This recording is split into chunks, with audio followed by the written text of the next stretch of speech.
Hello, so my name's Michael Conneely and this is the part 2 video presenting September 2023 astrology. And it starts, as I said at the end of part 1, it starts with Jupiter in September.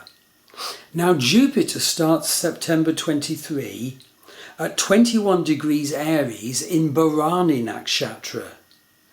Jupiter turns retrograde on the 4th of September, still at 21 Aries. And it then retrogrades, ending its retrograde at 11 Aries, although it's still at 20 Aries at the end of September. Note that this transit of Jupiter at its best can bring you luck, expansion, sense of purpose and blessing, especially if you have planets in Aries, especially centering on 20 Aries, or if you have planets in Sagittarius, the 5-9 aspect from Aries, especially centering at 20 Sagittarius, or if you have planets in Libra, centering at 20 Libra, although the Jupiter blessing will manifest a bit less flowingly because it's an opposition from Aries. Now Jupiter will retrograde mostly through Bharani Nakshatra, which spans from 13 to 26 Aries, and it will pick up a bit of the energy of Bharani Nakshatra, which is ruled by Venus, and somewhat aggressive, explosive, peremptory energy of indeed death and rebirth. So during this Jupiter retrograde, watch out for intimations about overlordliness energy, overindulgent energy, extravagance energy. On September the 25th, Jupiter in Aries trines Mercury in Leo. Note that date, 25th of September, Jupiter trining Mercury, because it's good for communication and travel. The big one is that Jupiter squares Venus. It's really important to note that this newly retrograde Jupiter at 21 Aries on the 4th of September is square the newly direct Venus at 18 Cancer. And both of them are virtually stationary, although Jupiter's turning retrograde and Venus direct. The Jupiter-Venus energy is deeply ingrained in the degrees that Jupiter and Venus are transiting in and aspecting the signs of Aries and Cancer. So Jupiter will bring blessings and enlargement to Venus. And if you have planets in or around 18 to 21, Aquarius or Libra, do check out which house, life area of yours will thus be strongly affected by this powerful energy. And it's important to note that this newly retrograde Jupiter at 21 Aries on the 4th of September is square newly direct Venus at 18 Cancer. And the square actually began on and off in June 2023, and it's in force until September the 17th. And I would summarise it as a time when re-evaluation and transformation in love are prompted. So let's go on to item 7 in my September 2023 presentation, and that's picking up on the fact that Uranus and Jupiter are transiting square Lilith. At the time of the full moon of the 31st of August, Uranus was at 28 Aries, Jupiter at 21 Aries, Lilith at 2 Leo. This starts the month of September. And it means, therefore, that expansionary Jupiter-Uranus transit is square Lilith. So check out what that Lilith transit is doing to you. Remember, Lilith is at 2 Leo, still just in the Cancer-Leo Gandanta. What is that Lilith energy doing to you in terms of your awareness and healing and empowerment around your unconscious material, your buried shadow material, including the proper, needed integration of your wild side that may have been denied or obliterated or twisted or whatever earlier in your life? And note, what is Lilith aspecting in your birth chart? Check it out. So know that Uranus is bringing revolution to you in this Lilith realization and manifestation project. And Uranus revolution is so needed and wonderful. And so at that time, listen to your inner voice about your needed revolution. Let your inner voice about your needed revolution guide you. If you listen, it will take you along pathways you'd never find any other way, especially because it's dealing with buried and subconscious material, Lilith.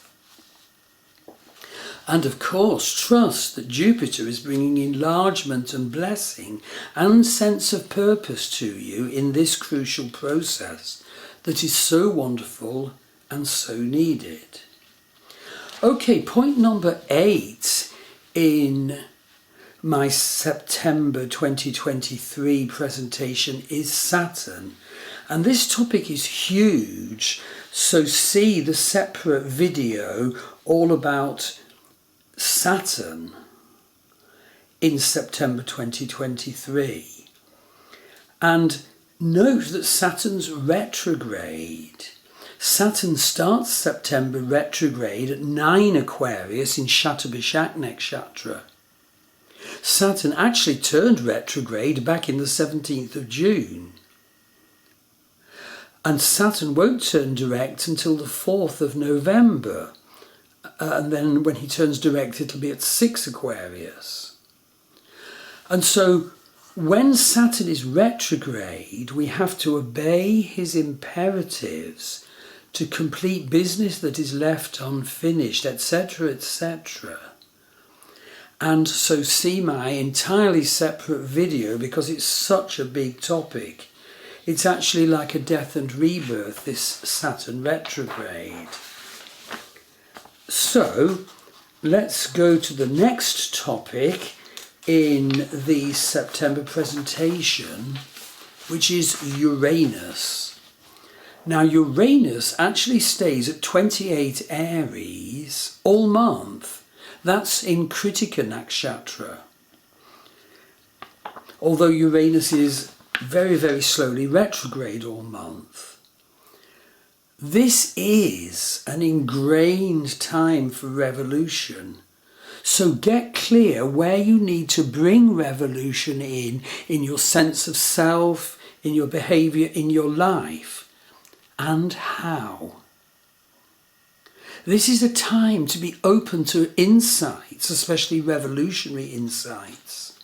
Be aware that Mercury trines Uranus on September the 30th, and that can offer you exciting openings and new opportunities. So do be aware of the Uranus potential as September starts. Don't lose your grip on your Mercury, Uranus, your Mercury-Uranus bright ideas. Take time out to rest when needed and renew and identify your potential for flexibility and problem solving, for the collapse of your delusion. And during this time of revolution, facets of your pretend life might come tumbling down. It will be frightening, but it will be a good thing, sweeping falsehood and delusions away. Change, become a star, shine forth brilliantly. So the next point is about Neptune, and that's like a very important topic. Neptune retrogrades from 2 to 1 Pisces in September. And retrograde Neptune in Pisces is such a wonderful, important time to work on visions and to be open to your sensitivity and insights that come to you and visionary methods. Embrace those. Anything from shamanic healing to other healing methods. But let me state a warning. As Ketu moves to 1 degree Libra, which happens on the 5th of October exact, Ketu will be in quincunx 6-8 relationship with Neptune at 1 Pisces. Now, as I mentioned above, in the case of the Mars-Saturn quincunx, this is violence. Quincunxes are dangerous. They're actually 150 zodiacal degrees one way and 210 zodiacal degrees the other way. Their energy can be strife and disaster. Negatively, Ketu Neptune is deception. But please do note that positively, Ketu Neptune is deep, spiritual and visionary. So maybe make safe space for that time coming up, at the, exact on the 5th of October, when Ketu is in quincunx to Neptune, and note what comes up and divert the outcome to spiritual empowerment if you possibly can. And as a last note about Neptune, note that Neptune is opposition the Sun around the 19th of September. Sun at 2 Virgo, Neptune at 2 Pisces. So negatively, this is illusion. But positively, it's wonderful spiritual insights and visions. It's great sensitivity. Neptune's Sun opposition is actually within orb from the 19th of September until the 26th of September. So I'm now going to move to the 3rd video where I present the September energies.